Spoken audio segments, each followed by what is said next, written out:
पटाख 30 second में हर खबर आप तक। डाउनलोड कीजिए तक ऐप, लिंक डिस्क्रिप्शन में।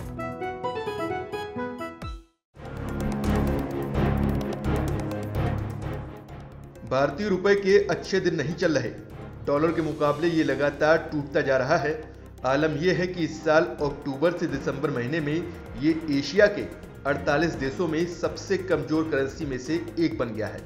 इस वक्त $1 के मुकाबले रुपए की कीमत 75 रुपए 40 पैसे है, जबकि एक साल पहले 1 जनवरी 2021 को ये 73 रुपए 9 पैसे पर था।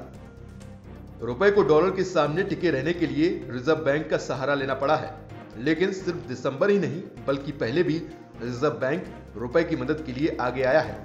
अक्टूबर के दौरान 10 महीने में ऐसा पहली बार हुआ जब रिजर्व बैंक की डॉलर खरीद कम रही और बिकवाली ज्यादा रही। आरबीआई के आंकड़े को देखें तो अक्टूबर में बैंक ने स्पॉट मार्केट से 7.85 अरब डॉलर बेचे हैं, जबकि 7.75 अरब डॉलर की खरीदारी की है। स्पॉट मार्केट के अलावा रिजर्व बैंक ने फॉरवर्ड मार्केट में भी करीब 50 करोड़ डॉलर की बिकवाली की है। यानी कुल मिलाकर रिजर्व बैंक ने अक्टूबर में डॉलर बेचे ज्यादा है और खरीदे कम है। ऐसा 10 महीने में पहली बार देखने को मिला है जब रिजर्व बैंक स्पॉट और फॉरवर्ड मार्केट में डॉलर का नेट बिकवाल रहा हो।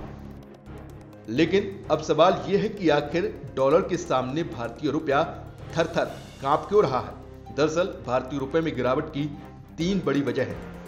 पहली, विकसित देशों के निवेशक भारतीय शेयर बाजार से पैसे निकाल रहे हैं। दूसरी, अमेरिका के सेंट्रल बैंक ने ब्याज दर 0.75% बढ़ाने के संकेत दे दिए हैं। और तीसरी, जोखिम कम करने के लिए सोने की तरह डॉलर जुटाने का चलन बढ़ गया है।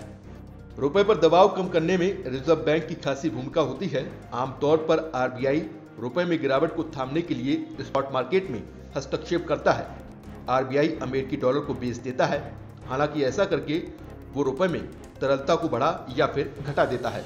इससे बैंकिंग सिस्टम में कैश फ्लो बढ़ जाता है।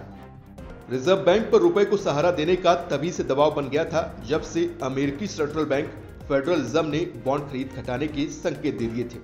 दबाव की वजह से आरबीआई ने डॉलर को रिजर्व में रखने के बजाय उसे बेचना शुरू कर दिया।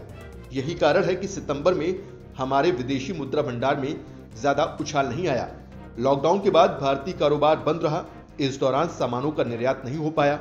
ऐसे में भारत के पास विदेशी करेंसी नहीं आई, लेकिन ऑक्सीजन सिलेंडर, दवाई समेत कई चीजों की खरीद के लिए जमा डॉलर खर्च करने पड़े।